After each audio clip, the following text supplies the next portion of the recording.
নমস্কার বন্ধুরা, শুভ অষ্টমী সবাইকে জানাই স্বাগত। আজ একটা নিরামিষ আলুর দম নিয়ে এলাম। আশা করি আলুর দমটা আপনাদের খুবই ভালো লাগবে। তা কীভাবে রেসিপিটা বানালাম ভিডিওটা প্রথম থেকে শেষ পর্যন্ত দেখার জন্য আপনাদের অনুরোধ করছি। চলুন তাহলে শুরু করা যাক। একটা মশলা পেস্ট করে নেব, মিক্সার জারের মধ্যে নেব। এখানে আদা কুচি আর কাঁচা লঙ্কা কুচি, পোস্ত, কাজু বাদাম, চারমগজ নেব। এবার নেব টক দই। এখানে 4 চামচ মতো টক দই নেব।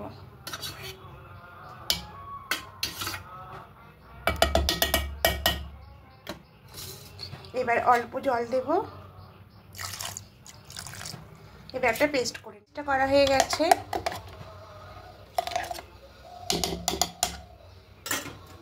কড়াইতে বেশ কিছুটা সরষের তেল দিয়ে দেবো। আর এখানে আলুগুলো সেদ্ধ করে আলুগুলো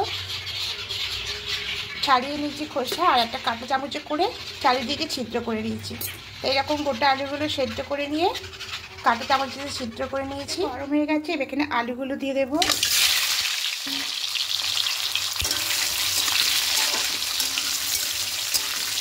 এবার আলুগুলো দিয়ে হালকা একটু লাল করে ভেজে নেব। লাল করে ভাজা হয়ে গেছে, এবার তুলে নেব।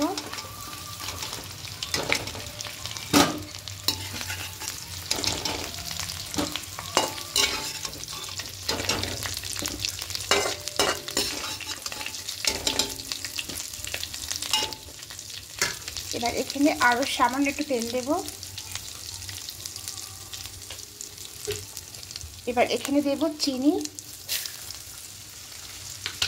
চিনিটা এই সময় দিয়ে দিলে খুব সুন্দর একটা কালার আসে, তো এই সময়টা চিনিটা দিয়ে দিলাম।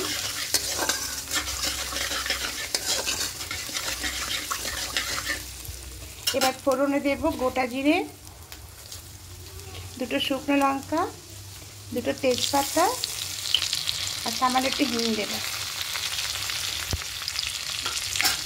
এবার খুব ভালো করে একটু এটাকে ভেজে নেব।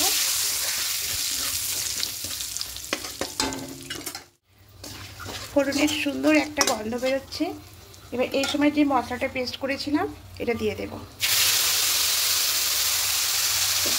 এবার এখানে দেব ধনিয়া গুঁড়ো, জিরে গুঁড়ো, কাশ্মীরি লঙ্কার গুঁড়ো।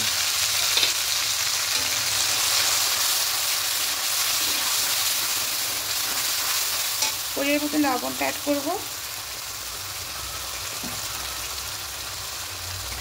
এটা খুব ভালো করে এটা কষিয়ে নেব।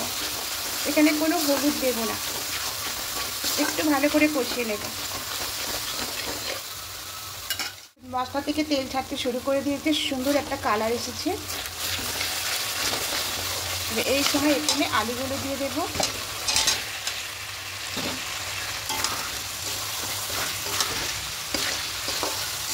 এবার আলুগুলো দিয়ে একটু হালকা কষিয়ে নেব। হালকা একটু কষিয়ে নিয়েছি, মশলাটা একটু শুকনো হয়ে এসছে। এবার মিক্সিতে জলটা দিয়ে জলটা করে দিয়ে দেবো।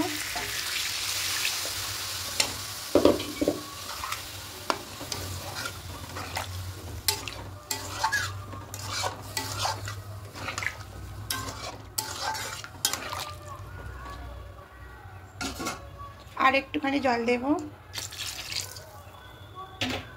এবার ঢাকা দিয়ে কিছুক্ষণ রেখে দেব। নেব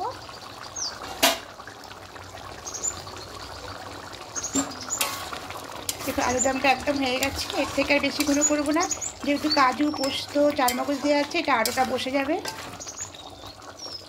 এবার গ্যাসটা অফ করে দেব। গরম মশলা পাউডার দিয়ে দেব।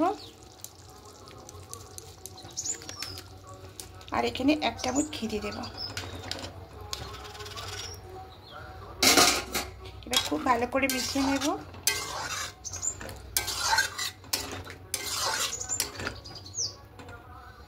এবার এটা নামিয়ে নেব। আলুর দমটা একদম রেডি হয়ে গেছে। এবার একটা অন্য বোলের মধ্যে নিয়ে নিলাম। আর দেখুন বন্ধুরা, দেখতে কত সুন্দর লাগছে আর খেতেও দুর্দান্ত লাগে। তা অবশ্যই একবার ট্রাই করে দেখবেন, আশা করি আপনাদের খেতে ভালোই লাগবে। আর যদি ভালো লেগে থাকে কমেন্টে জানাতে যেন ভুলবেন না। আর যারা নতুন বন্ধুরা দেখছেন তাদের কাছে অনুরোধ রইল সাবস্ক্রাইব করে পাশে থাকার জন্য। আর যারা ফেসবুক আর ইনস্টাগ্রাম থেকে দেখছেন অবশ্যই অ্যালেক্সিপা পেজটাকে অবশ্যই ফলো করে দেবেন। আপনারা ভালো থাকবেন, সুস্থ থাকবেন। আমি আবার নতুন করে রেসিপি নিয়ে চলে আসবো। আজকের মতো টাটা।